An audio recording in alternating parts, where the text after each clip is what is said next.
ছাত্ৰ ছাত্ৰীসকল আজি মই তোমালোকৰ এ কিউৰিয়াছ মাইণ্ড নামৰ এই লেসনটোৰ এক্টিভিটি 9 পৰা সমাধান কৰি যাম ইয়াৰ আগৰ দুটা ভিডিঅ'ত এক্টিভিটি 8 লৈকে সমাধান কৰি দিছিলো সেই ভিডিঅ' দুটাৰ লিংক এই ভিডিঅ'টোৰ তলতে দিয়া থাকিব যিসকলে এতিয়ালৈকে চোৱা নাই লিংকত ক্লিক কৰি চাই ল'ব পাৰিবা আৰু এতিয়ালৈকে যদিহে চেনেলটো সাবস্ক্ৰাইব কৰি লোৱা নাই কৰি লোৱা কাৰণ তোমালোকৰ এনে ধৰণৰ ভিডিঅ'বোৰ ইয়াতে পাই থাকিবা এক্টিভিটি 9 এটো দিয়া আছে Orgo and his friends read the notice on the notice board Orgo আৰু তাৰ বন্ধুবৰ্গবোৰে পঢ়ে কি পঢ়ে নোটিছখন পঢ়ে on the notice board এই নোটিছ বৰ্ডত যিখন নোটিছ মৰা আছে সেইখন পঢ়ে ইয়াতে দিয়া আছে মই পঢ়ি দিম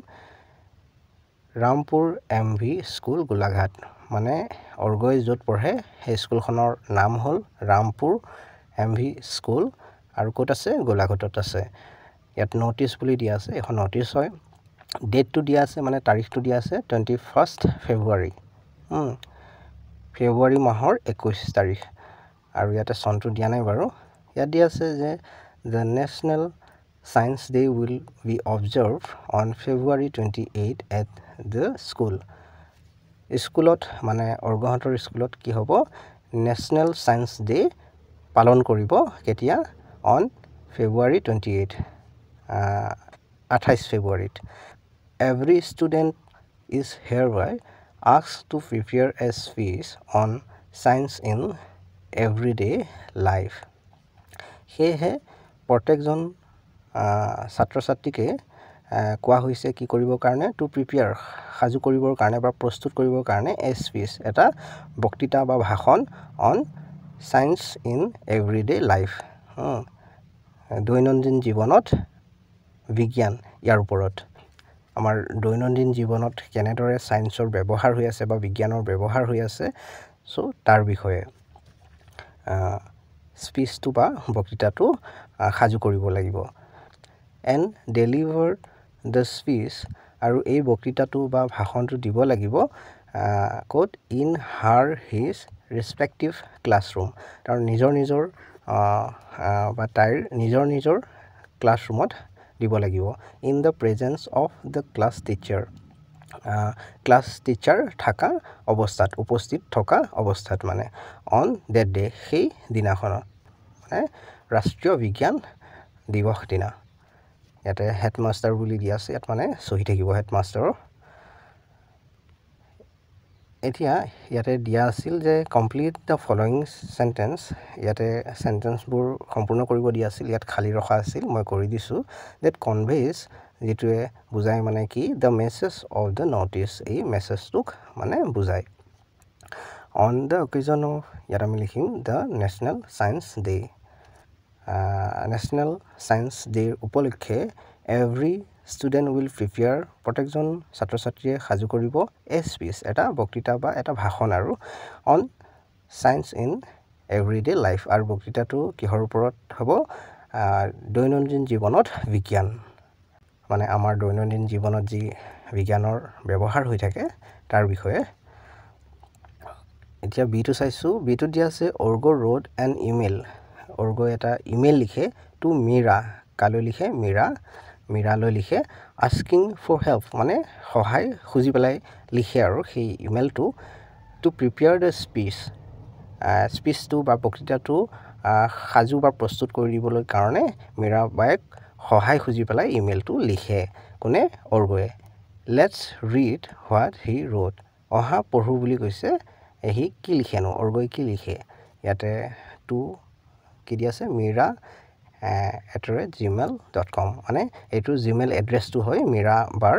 সো হেতু দিছে মানে কালৈ পঠিয়াব মীৰা বালৈ পঠিয়াব এই মেছেজটো জিমেইলত সেই কাৰণে তাৰ এড্ৰেছটো দিছে ঠিক তেনেদৰে সাবজেক্টটো দিয়া আছে request for help to prepare a speech এটা স্পীচ বা বক্তৃতা সাজু কৰি দিবৰ কাৰণে সহায় খুজিছে তাৰ কাৰণে মানে এটা ৰিকুৱেষ্ট কৰিছে বা অনুৰোধ কৰি পেলাই লিখিছে সেই সাবজেক্টটো দিছে ইয়াতে ডিয়াৰ মীৰাবা মৰমৰ মীৰাবা বুলি লিখাইছে I have to deliver a speech on the topic science in everyday life মই এটা বক্তৃতা আগবঢ়াব লাগিব টপিকৰ ওপৰত কোনটো টপিকৰ ওপৰত চায়েন্স ইন এভৰিডে লাইফ দৈনন্দিন জীৱনত বিজ্ঞানৰ ওপৰত অন ফেব্ৰুৱাৰী 28 ফেব্ৰুৱাৰীৰ 28 তাৰিখে এট মাই স্কুল মোৰ স্কুলত উইল ইউ প্লিজ হেল্প মি তুমি মোক সহায় কৰিব পাৰিবানে মানে মীৰাবাক তেনেদৰে লিখিছে আৰু উইথ ৰিগাৰ্ডছ অৰ্গো তেনেদৰে অৰ্গৈ লিখি ইয়াতে চেণ্ড বুলি দিয়া আছে ইয়াতে যদি ক্লিক কৰি দিয়ে চেণ্ড কৰি দিয়ে তেতিয়া মানে মীৰাবাকে পাই যাব এতিয়া চিটো দিয়া আছে the reply given by Meera to Argo are in parts written in the cards আৰু অৰ্গয়ে মেছেজটো দিলে জিমেইলটো দিলে এতিয়া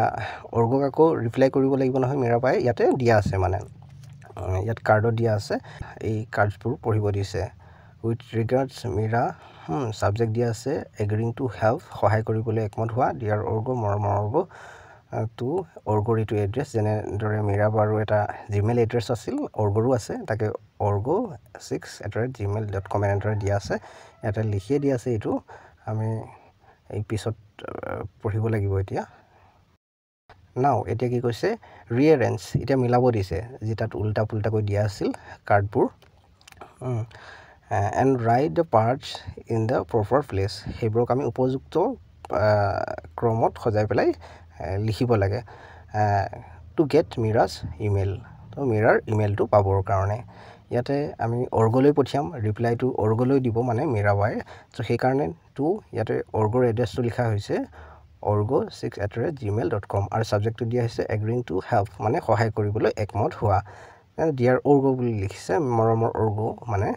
দেটছ ৰিয়েলি নাইচ সেইটো বৰ ভাল কথা I will definitely help you মই নিশ্চয় তোমাক সহায় কৰিম I will come to your house tomorrow মই তোমাৰ ঘৰলৈ অহাকালি আহি আছোঁ বা আহিম বোথ অফ আছ আমি দুয়োজনে will search on the internet আমি ইণ্টাৰনেটত কি কৰিম চাৰ্চ কৰিম বুলি কৈছে বিচাৰিম বুলি কৈছে ফাইণ্ড দ্য ৰেলিভেণ্ট ইনফৰ্মেশ্যন তাৰ লগত সম্পৰ্কিত যিবোৰ ইনফৰ্মেশ্যন বা তথ্য সেইবোৰ বিচাৰিম এণ্ড প্ৰিপেয়াৰ দ্য স্পীচ আৰু বক্তৃতাটো বা ভাষণটো আমি সাজু কৰিম ইজ ডেট অ'কে অৰ্গো এইটো ঠিকে হ'বনে অৰ্গো এনেকুৱা ধৰণৰ কৈছে আৰু চি ইউ টুমৰো তোমাক অহাকালি দেখা পাম বা লগ কৰিম ইয়াত উইথ ৰিগাৰ্ডছ মীৰা বুলি দিয়া আছে আৰু ইয়াত মীৰাই চেণ্ড কৰি দিলে আকৌ অৰ্গয়ে ৰিপ্লাইটো পাই যাব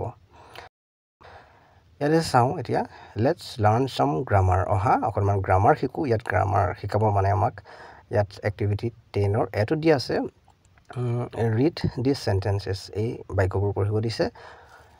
একটো দিয়া আছে it is essential to have an inquisitive mind দুইটো দিয়া আছে I am very curious to know' মোৰ তিনিটো দিয়া আছে we are happy to learn about C V. Raman আৰু চাৰিটো দিয়া আছে in 1921 C V. Raman then a young man was on a voyage ফাইভটো দিয়া আছে Argo and Nikita were happy to learn about C V. Raman এটা দিয়া আছে notice the underlined words in the above sentences ওপৰৰ যিবোৰ চেণ্টেন্স আমি পঢ়ি আহিলোঁ তাতে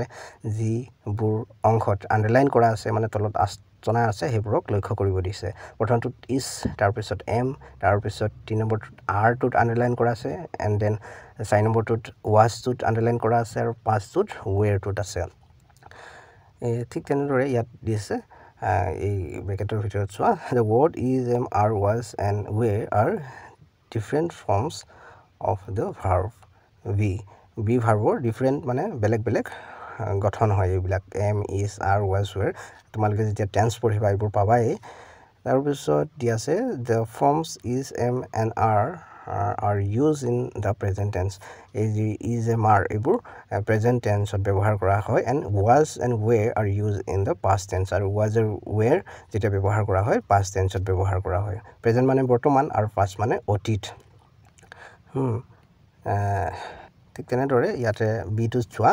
নাও ফিল ইন দ্য ব্লেংকছ এতিয়া ইয়াত খালী ঠাই আছিল মই ফিল আপ কৰি দিছোঁ বাৰু এইবিলাকক ফিল আপ কৰিব দিছিল with the appropriate forms of the v ভাৰ্বৰ উপযুক্ত যিবিলাক ফৰ্ম সেইবোৰ বহাব লাগে ইয়াতে প্ৰথমটো দিয়া আছে মিতা এণ্ড ৰমন দুজন আছে আমি আৰ লিখিব লাগিব ইয়াত মিতা এণ্ড ৰমন ইজ এনেকৈ লিখিলে নহ'ব ইয়াত দুজন আছে সেইকাৰণে আমি আৰ লিখিম Mita and Raman are my close friends মোৰ মানে একেবাৰে ওচৰৰ বন্ধু যাৰ লগত মই সদায় থাকোঁ, যাৰ লগত মোৰ খুব ভাল মানে ঘনিষ্ঠ বন্ধু বুলি কৈছে। ঠিক তেনেদৰে মিতা ইজ ৰমান্স নেইবাৰ। ইয়াত অকল মিতা লিখা আছে, সেইকাৰণে আমি ইয়াতে ইজ দিম। মিতা আৰ নহ'ব, মিতা ইজ। ঠিক তেনেকৈ মিতা ইজ ৰমান্স নেইবাৰ, মানে ৰমানৰ নেইবাৰ হয় মিতাই। ঠিক তেনেদৰে I am in regular touch with them, মই সিহঁতৰ লগত সদায় যোগাযোগত থাকোঁ। ইয়াত আইৰ লগত এম হৈছে, মিতাৰ লগত ইজ, মিতা এণ্ড ৰমানৰ লগত আৰ হৈছে। ইয়াতে 4 নম্বৰটোত দিয়া আছে ডে। ইয়াত মই চালোঁ কি উইথ মি য়েষ্টাৰডে বুলি দিয়া আছে, যোৱাকালি, মানে যিটো পাৰেই হৈ গ'ল। ইয়াত ডে আৰ লগাই দিলে ভুল হ'ব। চ' সেইকাৰণে ডে ৱাছ লগালে ভুল হ'ব, কাৰণ ইয়াত ডে বুলি কওঁতে এজন নাই, ডে বুলি কওঁতে সিহঁতে মানে এজনতকৈ বেছি আছে। সেইকাৰণে আমি ইয়াত ব্যৱহাৰ কৰিম দে ৱেৰ উইথ মি য়েষ্টাৰডে, সিহঁতে মোৰ লগত আছিল যোৱাকালি। ঠিক তেনেদৰে ইয়াতো আমি একেবাৰে শেষত চোৱা য়েষ্টাৰডে বুলি দিয়া আছে, সেইকাৰণে ইয়াত ৱেৰ লগাব লাগিব। উই লগত ৱেৰ লাগিব, উই ৱাছ নহ'ব, কাৰণ উই বুলি কওঁতে আমি বহুত আছোঁ। আই হ'লে ৱাছ হ'লে হয়, কিন্তু ইয়াতে উই দিয়া আছে, মই নহয় অকল আমি বুলি কৈছোঁ। আমি বুলি কওঁতে এজনতকৈ বেছিয়ে থাকিব, মই আৰু কোনোবা থাকিব। চ' সেয়েহে ইয়াত ৱেৰ বহাব লাগিব। We were very happy to visit a park together yesterday. এখন পাৰ্কলৈ আমি যোৱাকালি গৈছিলোঁ আৰু বহুত হেপি ফিল কৰিছিলোঁ, সুখী অনুভৱ কৰিছিলোঁ। তোমালোকে টেন্স পঢ়িবা, তো তেতিয়া ভালদৰে বুজি পাবা এইবোৰ। এক্টিভিটি 11টো দি আছে, লুক এট দ্য পিকচাৰ। এই পিকচাৰখনত চাব দিছে, এণ্ড ৰিড দ্য চেণ্টেঞ্চেছ, আৰু বাক্যবোৰ পঢ়িব দিছে গিভিন বিচাইড ইট। এই পিকচাৰখনৰ কাষতে যি বাক্যবোৰ দিয়া আছে এইবোৰ পঢ়িব দিছে। একটো দি আছে, Nikita is painting a scenery. নিকিতাই এখন দৃশ্য কি কৰি আছে, ৰং কৰি আছে। 2 নম্বৰটো দি আছে, অৰ্গ ইজ ষ্টেণ্ডিং নিয়াৰ দ্য পেইণ্টিং। অৰ্গয়ে সেই পেইণ্টিংখনৰ কাষতে ৰখি আছে, থিয় হৈ আছে। ঠিক তেনেদৰে ইয়াতে কিবা এটা কৈছে ব্ৰেকেটৰ ভিতৰত, when we talk about actions happening at the time of speaking। যেতিয়া আমি কথা কওঁ, কোনো এটা কাৰ্য হৈ থকাৰ কথা কওঁ, যেতিয়া মানে আমি কথা কৈ আছোঁ তেতিয়াই ধৰা কামটো হৈ আছে। we use the present continuous tense। আমি প্ৰেজেণ্ট কণ্টিনিউৱাছ টেন্স ব্যৱহাৰ কৰোঁ। যেনেদৰে এতিয়া মই তোমালোকক শিকাই আছোঁ, চ' now I am teaching U, মই তোমালোকক শিকাই আছোঁ। চ' এইটো হ'ল কি প্ৰেজেণ্ট কণ্টিনিউৱাছ টেন্সৰ এটা এক্সাম্পল। ছাত্ৰ ছাত্ৰীসকল, আজি মই তোমালোকক ইয়ালৈকে সমাধান কৰি দিলোঁ। ইয়াৰ পাছৰ এক্টিভিটিবোৰক ইয়াৰ পাছৰ ভিডিঅ'টোত সমাধান কৰি দিম। সেই ভিডিঅ'টোৰ লিংক এই ভিডিঅ'টোৰ তলতে দিয়া থাকিব। আৰু এতিয়ালৈকে যদিহে চেনেলটো ছাবস্ক্ৰাইব কৰি লোৱা নাই, কৰি লোৱা, কাৰণ তোমালোকৰ এনেধৰণৰ ভিডিঅ'বোৰ ইয়াতে পাই থাকিবা।